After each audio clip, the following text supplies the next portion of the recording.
Hello everybody, this is Griever84 here. Welcome back to another, what's going to be a bit of a comprehensive video for the Reap What You Sow update for Don't Starve Together here. So sit back, relax, enjoy the video, make sure that you leave a comment down below if you have any questions, like the video, and of course share it with your friends so they can learn about this update as well. I will be providing some timestamps in the video description so you guys can bounce around to the different parts to reference after watching the video. But let's go ahead and get started here. So the first thing I'm going to talk about is, which is not often I do in these videos, is mods that I encourage for using the new farming mechanics in this update. And the main mod that I encourage is a mod called Snapping Till. And of course, I provided a screenshot of it here on screen that you can see. It has 3 different modes. The first mode being 4x4 snap mode, 3x3, and of course 2x2.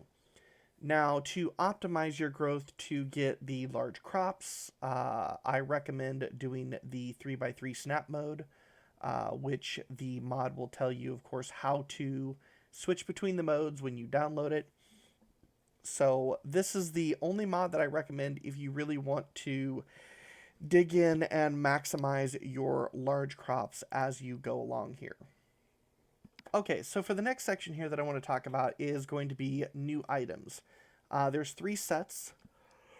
First off being the new hats, of course, watering cans, and finally a tool used to dig up the turf so you can actually farm it. So starting off here, I'm going to go begin with the basic gardener hat. It's fairly easy to craft.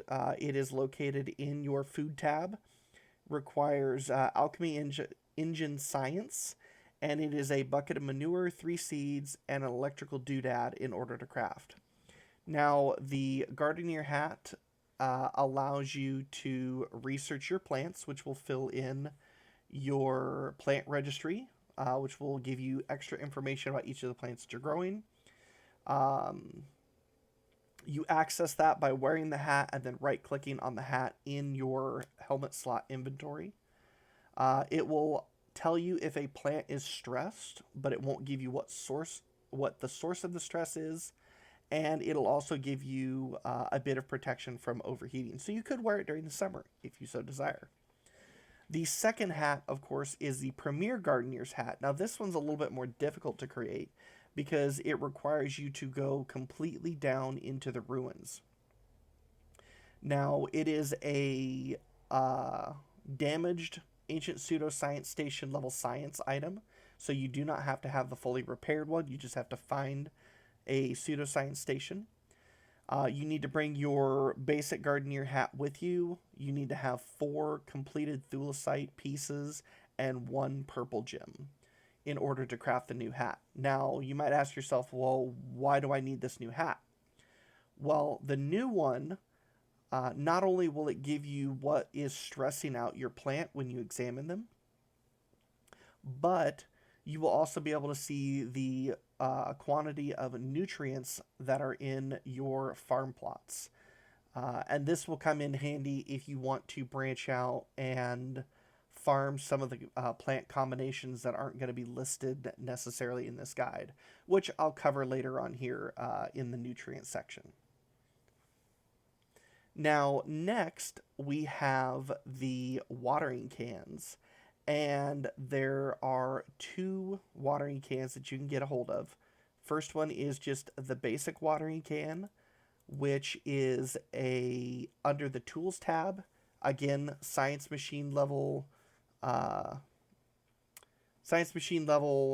science, and it is simply 2 boards and a rope to craft. And this is what will get you started in making sure that you are keeping your farm plots watered enough so their plants will grow and reduce the stress for them. You can also use it to extinguish fires and smoldering. Now, one of the questions I've gotten during my live streams for the watering can is, does this break? And the answer is no. The percentage that you see on it is how much of water is left in the watering can. The basic one has 40 uses. The improved one has 160 uses. You can refill them in any pond, hot spring, the oasis. You can refill them with ice or water balloons as well. That goes for either one. Now, the improved one is the waterfowl can, and it requires you to defeat Malbatross, not only to get the recipe for it, but to get the Malbatross bill that you need to craft it. But it requires a Malbatross bill, one rope, and 2 pieces of driftwood, and is also under your tool tab. This one, of course, with more durability, you don't have to refill it as often, but it does the exact same functions as the basic watering can. So that's the only benefit of it, is you don't have to refill it as often.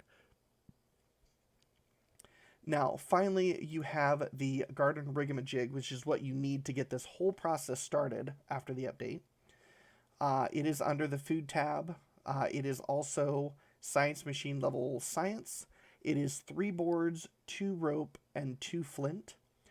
And basically what you do is you pick a square of turf, right click, and place the garden rigamajig. It'll take about 15 seconds where it will be tilling up the soil. You will get 2 to 4 garden detritus, which are little things that you can dig up in your farm plot that'll give you resources like twigs, grass, maybe a piece of gold. And then once the garden rigamajig is done digging up that tile, it will retract into itself, place itself on the ground so you can pick it up and use it again. Each use takes 25% of the durability of the item, so you only get 4 uses out of it before you have to make a new one. But the nice thing is, for most of your standard plot farms, you only need 4 tiles to maximize your chances for large crops. So building 1 garden rigamajig to get started is all you really need to do. Alright, here. So, farming basics. So, one thing I'm going to talk about is how farming has changed from what it used to be. So, the biggest change here is, of course, how much food you can grow in a single tile or plot of land in Don't Starve Together. It used to be planting a farm plot down, and then you could grow 1 seed at a time, and each farm plot took about 1 turf of space in the game. Now, with the Reap What You Sow update, you can have up to 9 crops in a single tile, all benefiting one another, and it will allow you to possibly grow what's known as gigantic crops. Now, gigantic crops have a couple of uses here. One, of course, you're going to want to research them for your plant registry to complete it, but they can be preserved with beeswax for using as, say, decoration around your base, or you can hammer them after you've picked them, and with each one that you break open, you will get multiple crops and seeds for whatever you happen to be growing. So it is a great way to basically plant a single seed of, say, like a dragon fruit, and if you happen to grow a gigantic dragon fruit, then of course you're going to get multiple dragon fruits at the end and multiple seeds that you can then repeat the process with, grow more giant crops, and exponentially increase your stockpile. Now, the seed changes, these actually threw me off at first. As you can see here on screen, the seeds have all sorts of different new names, whether they be bulbous seeds, windblown seeds, sharp seeds, oblong seeds.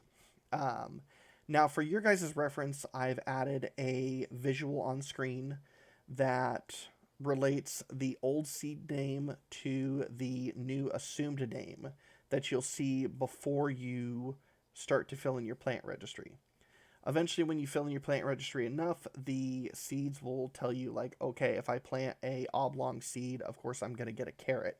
And you will be able to reference that moving forward, for those of you that bundle up seeds like I do to save for the next season. Speaking of seasons, each plant also has its favored season as well. As you can see here, I'm showing another image that shows, um, this is actually a table from the wiki. And this will probably be referenced a couple points or a couple times here in the video. But as you can see, each plant, like the carrot, its favorite seasons are autumn, winter, and spring. It doesn't like to be grown during summer. And knowing what plants to grow in what seasons is going to benefit you, not only if you're using the normal farming method, but for you Wormwood players, there's actually a really good benefit to mass crop planting during favored seasons, without tilling up land. So, but I will go over that later in the Wormwood section. Now, I've also mentioned research. You access the plant registry in-game by wearing one of the Gardeneer hats and then right-clicking on it while you're wearing it. That will bring up, very similar to the cookbook, a new compendium that you'll be able to research the different levels of the seeds. It will tell you, what nutrients you need, whether it's growth formula, compost, or manure, what the growth levels are, whether it's seed, barely grown, fully grown, gigantic, or rotten, as I've been calling them. And it is, of course, just something else to complete in this game, just like the cookbook as well. So, and this also, as you can see here, it will give you information about each of the crops that you're growing, like what nutrients they're putting back into the ground versus which ones they're consuming, how much water they need, what seasons they like to be grown in, things like that.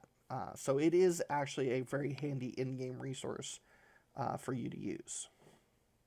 Next, we're going to go into the actual growing of crops here.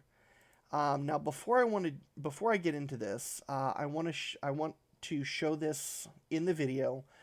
This is where I got a lot of my initial information from when the Reap What You Sow update came out, because I did not get to play it in the beta. But Quartzbeam from the Clay forums put together this wonderful guide on November 28th and basically laid out the basis of the information here for everyone to build super farms, or self-feeding farms, as Quartz referred to them as. And basically what that is you're growing 2 to 3 crops in tandem, and those crops are putting nutrients back into the soil. Each one's putting nutrients into the soil that the others are consuming.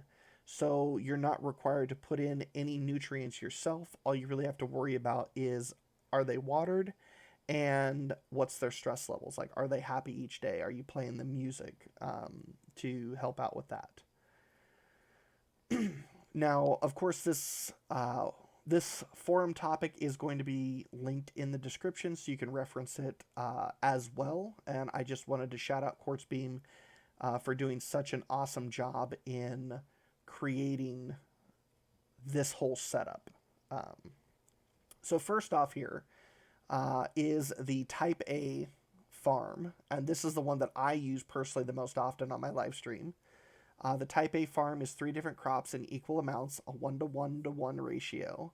And each of the colors you see here of red, green, and blue are each their own individual crop. So as you can see in the actual screenshot from game, Quartz grew corn, potatoes, and carrots in each of those formations, and that allowed each of those plants to fertilize the other ones, and thus an entire 4 plots full of gigantic crops, which is a lot of food. Now, you can also see down here below that there are specific crops, like I mentioned before, because they like to grow in certain seasons. These are the best combinations that Quartz was able to come up with for what you were growing in each season, whether it be autumn, spring, summer, or winter. Now this one, the Type B farm, is for those of you who want to do very simple plots. It's literally 2 different crops with 4 of each plant in a single tile. The only real good use of these are in autumn and spring, where you can grow toma roots and watermelons, plus a variety of other plants. But if you want to do something small and simple to get yourself into it, this is a great place to start. And then we have a Type C, 2 crops at a 2-to-1 ratio. So basically, as you see here, 2 watermelon for 1 pomegranate. And there are some combinations that you can do with these. Obviously, no winter crops can be done in this grid, but you are able to farm in each of the other seasons if you're looking for specific combinations. And then finally here, we have the Type D, 3 crops at a 2-1-1 ratio. This is probably the one that you can get as close to the Type A that I use. Allows you a variety of crops, and it basically just ignores winter farming completely. So each of these are listed in this thread on the Clay forums. There are typed out combinations, so you can Control F for what you're looking for. There are images for you to reference, and of course a master table that tells you what crop grows in what season, what type of nutrients they consume, and what type of nutrients that they put into the ground as well. Now, plant stress, I'm not going to go too deep into this, but basically plant stress, as long as you don't have any rotten crops, you're not overcrowding your crops with too many plants, so anything above the 3x3. You're playing music for them each day, or you're interacting with them, whether it's talking to them, playing the one-man band, playing a beefalo horn, or anything like that. That will help reduce stress and allow you to grow giant crops. Now, there are a few weeds that can be grown. If you happen to leave farm plots unplanted for an extended period of time, you can get weeds that will grow. There are 3 specific types of weeds. There's fire nettle fronds, forget-me-lots, and tillweeds. The one that I've seen that's the most useful is forget-me-lots. So if you happen to get a farm plot with forget-me-lots, just leave it alone. It will spread into the other plots that are connected to it, and then you can eventually just fertilize with nutrients those specific plots and grow lots of the forget-me-lot flowers. Now, the flowers are handy because they allow you to make a tea, and this tea is really handy because it restores sanity, not only up front with 15 sanity, but you will gain an additional 30 sanity over the course of 1 minute. So it's basically a sanity version, or a small sanity version of jelly beans. But it's made with, of course, the forget-me-lot flour, honey, ice, and some type of filler. And the basic filler that I've used is, of course, another piece of ice. Works every time. You don't have to question it, and you can just let it go.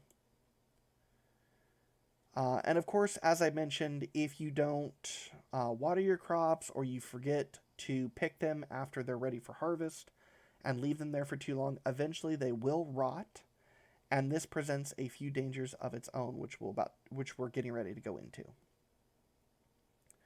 Now, the main danger of farming, and it's not like boss level dangerous, but there is a mini boss known as the Lord of the Fruit Flies that will spawn if you happen to have too many rotten crops in a short or small area. And what happens is Lord of the Fruit Fly will spawn with 4 fruit flies and wait for the player to come back to the immediate area. It won't chase you very far from where it spawns. And upon death, it will drop 4 random plant seeds, a leafy meat, and it will also drop a friendly fruit fly fruit. Now, this is unique to the new Reap What You Sow update, but the friendly fruit fly that spawns, in addition to the fruit that you pick up, is a friendly critter, and it will fly to nearby farm soil plots and will basically interact with your plants as you're growing them, and allows it to basically help you grow large crops. Now,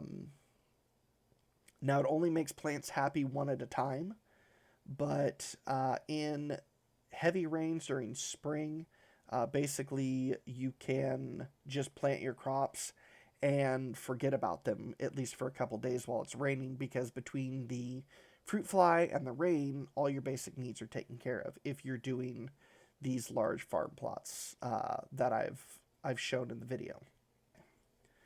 Next here we have the section specific to Wormwood and the changes that he got with the Reap What You Sow update. There are changes to his bloom. You can now keep Wormwood completely bloomed outside of spring, and use that mechanic to help benefit your plants. Now, what I mean by that is that if he is fully bloomed and he goes running by plants, then Wormwood will cause the plants to become happy. Very similar to playing music and how the friendly fruit fly interacts with plants as well. You can do this by fermenting the new growth formula recipe. It takes a couple of days for the growth formula starter to hit a fully fermented or super fermented bottle. You want to wait until it hits that full fermentation. It takes about 3 days.